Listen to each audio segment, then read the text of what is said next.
My name is Paula, and I want to tell you that we were taught about ethical models, and we discussed essential questions, and we were also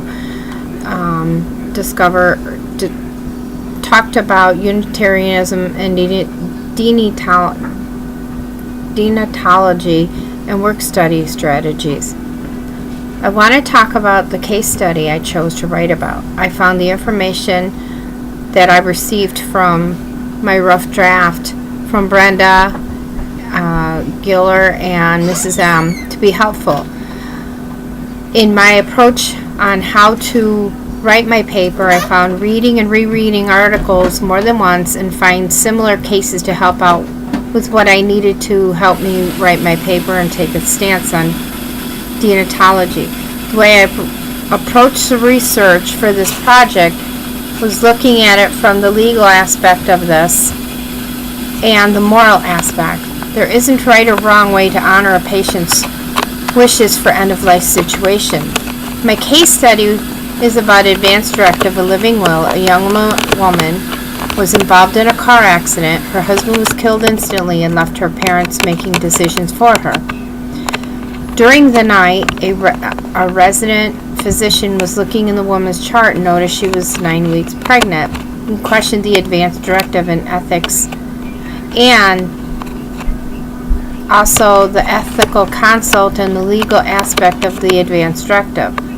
The Advance Directive that the young woman made before she became written was handwritten and notarized as well, which is part of the state of Kansas, what they need to do for a living will. The question became, can the parents make the right decision for their daughter and grandchild? And also, knowing that she suffered a severe brain injury and was left in a persistent vegetative state, which meant that even though she wasn't dead, she was still somewhat alive and could eventually living on her on artificial means of being stayed alive with hydration and artificial feedings. Was it the right thing to do? And because she suffered the lack of oxygen, the other question is, what was the situation for the baby that is unborn? And it also becomes another question, is that child viable to survive outside the womb? And I found many case studies where the parents, husbands, wives, family members had to make decisions, and what it came down to was, were they honoring the wishes of those patients that didn't want to live the way that they were living at that point, not able to speak, not able to do anything on their own, if they were able to take care of themselves. And the question came down to, no, they couldn't.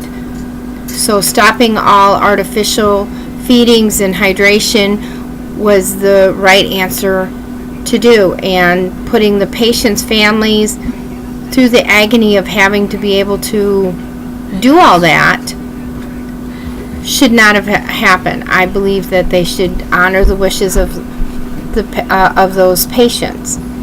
And finally, as far as tolerance goes, I have to be able to tolerate coworkers with ethical beliefs and religious beliefs. I also need to be able to communicate with my coworkers about what I feel and believe in.